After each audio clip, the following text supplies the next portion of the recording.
अस्सलाम वालेकुम। कैसे हैं आप? उम्मीद करते हैं ज़बरदस्त होंगे, खैर खैरियत से होंगे। गौहर उर्दू में खुश आमदीद। आज हमारा फ़र्स्ट ईयर का सबक अदीब की इज़्ज़त ज़ेर बहस है। इनके मुसन्निफ़ मुंशी प्रेमचंद हैं। ये एक अफ़साना है, सिनफ़ी एतबार से आपकी किताब आखिरी तोहफ़ा से लिया गया है। सबक की तरफ बाकायदा बढ़ने से पहले आपसे रिक्वेस्ट करेंगे कि अगर लेक्चर पसंद आ रहे हैं तो दूसरे लोगों के साथ भी शेयर करें, लाइक किया करें अगर वीडियो पसंद आए, और चैनल को सब्सक्राइब कर लें ताकि आने वाले लेक्चर्स आपको मिलते रहें। तो आगाज़ करते हैं। अदीब की इज़्ज़त उन्वान है। ये एक अफ़साना है। अफ़साना एक ऐसी तहरीर होती है जो पॉसिबल हो सके, ऐसे ख़यालात जो मावराए अक़ल ना हो और एक ही नशिस्त में बैठ के पढ़े जा सके, वो अफ़साना कहलाते हैं। जनाब मुंशी प्रेमचंद इसके लेखक हैं। आखिरी तोहफ़ा उनकी किताब है जहाँ से ये सबक लिया गया। आइए हम देखते हैं कि मुंशी प्रेमचंद कौन है। आपका असल नाम धम्पत राय है। आप उर्दू अदब के अव्वलीन अफ़साना निगारों में शुमार होते हैं। आपके अफ़साने देहाती ज़िंदगी के अक्कास होते हैं। आप देहाती ज़िंदगी का अक्स नुमाया करते हैं। आप देहाती ज़िंदगी की अक्कासी करते हैं। देहात के अंदर किस तरह से ज़िंदगी बसर की जाती है, किन किन मुश्किलात से देहाती गुज़रते हैं, और किस कदर ज़िंदगी जो है वो देहातियों के साथ एक खेल खेलती है, ये सारी चीज़ें आपके अफ़सानों से मिलती हैं। हकीकत निगारी का अंसर नुमाया है। आपकी जो तहरीर है वो हकीकत बयानी का एक अंसर है। ऐसा नहीं है कि आप कोई तख़य्युलाती बातें करते हैं या ऐसी बातें जो मावराए अक़ल हों, जिनको अक़ल ना मानती हो, बल्कि आप ऐसी बातें करते हैं जो बाकायदा हमारी ज़िंदगी का हिस्सा है, या हम अपनी ज़िंदगी में मुख्तलिफ़ जगहों पर वो तमाम वाक़यात रोनुमा होते हुए देखते हैं। तरक्की पसंद तहरीक एक तहरीक है, उर्दू अदब के अंदर बड़ी अहम तहरीक। इस तहरीक ने लिटरेचर के अंदर इस चीज़ को मुतारफ़ करवाया कि लिटरेचर फॉर लिटरेचर, अदब बराए अदब कोई फ़ायदा नहीं देता।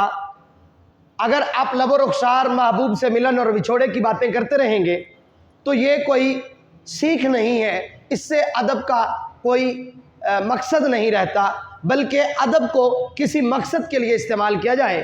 अदब के ज़रिए चाहे वो शायरी है, वो अफ़साना है, वो ड्रामा है, वो मज़मून नवीसी है, या कुछ भी हो, अदब के अंदर गज़ल हो, नज़म हो, उसको किसी मकसद के तहत लिखना चाहिए।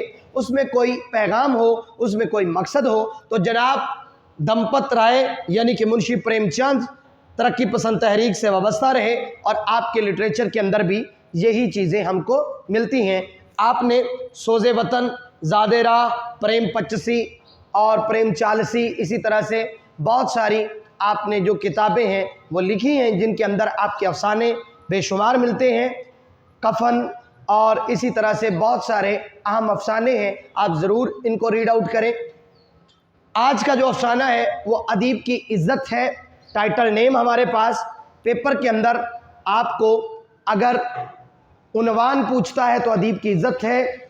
धम्पत राय लिखने की बजाय आपको इसका लेखक मुंशी प्रेमचंद ही लिखना चाहिए, ज़्यादा मुनासिब होता है। लेकिन बाज़ औक़ात वो इनका असल नाम मारूज़ी में देख के पता करता है कि मुंशी प्रेमचंद का असल नाम क्या है, तो आपको पता होना चाहिए वो धम्पत राय है। सिनफ़ी एतबार से ये अफ़साना है और इसकी रेफरेंस बुक या माखज़ जो है वो आखिरी तोहफ़ा है। आइए अब सबक के तारुफ़ की तरफ चलते हैं। सबक के अंदर हम देखेंगे, जब हम पूरा अफ़साना डिस्कस कर लेते हैं, मुताला करते हैं पूरे अफ़साने का, तो हमको मालूम होता है कि पढ़े लिखे शख्स की कदर क्या है, लोग क्या करते हैं। लोग ज़्यादा दौलत और शोहरत को इज़्ज़त देते हैं, और जिसके पास इल्म की दौलत होती है, जो बहुत बड़ा आलिम होता है, उसको उतनी इज़्ज़त नहीं मिलती जितना किसी अमीर और दौलतमंद इंसान को लोगों की तरफ से पजीराई हासिल होती है।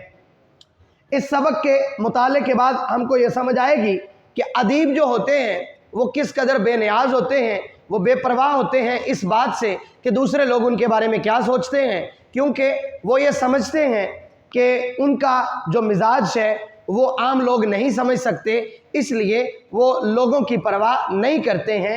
ہم اس سبق میں دیکھیں گے کہ ادیبوں کی بے نیازی کس قدر ہوتی ہے، وہ کس مزاج کے ہوتے ہیں۔ پسے ہوئے طبقے کی نمائندگی کرتا ہے یہ افسانہ۔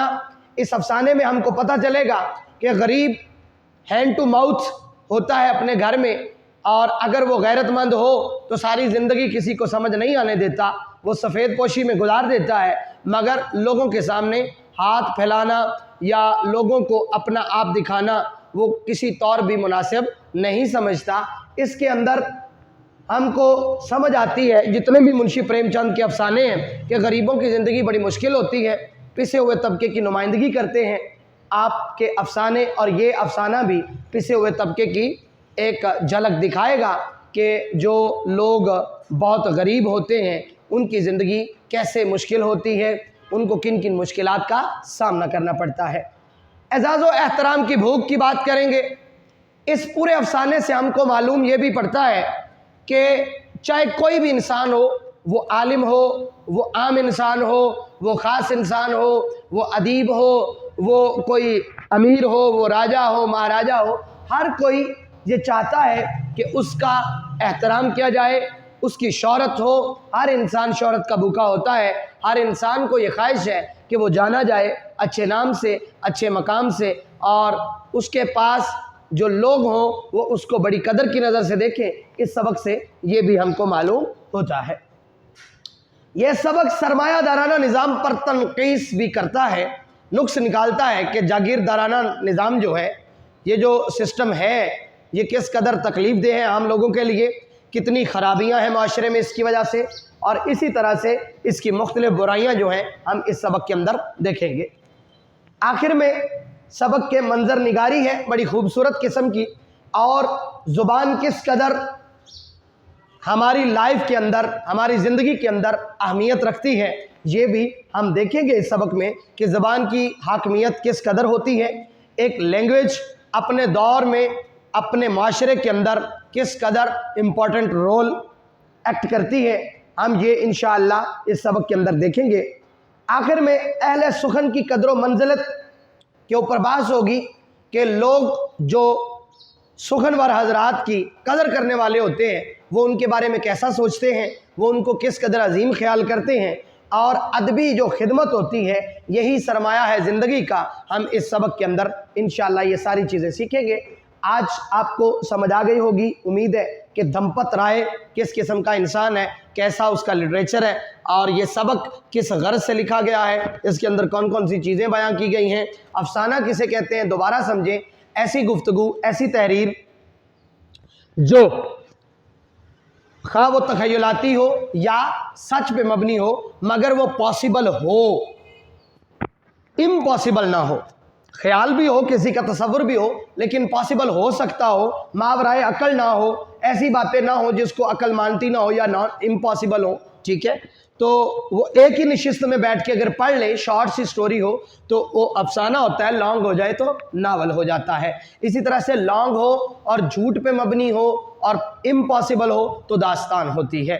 تو آج کا ہمارا افسانہ ادیب کی عزت کا تعارف مکمل ہوا چاہتا ہے۔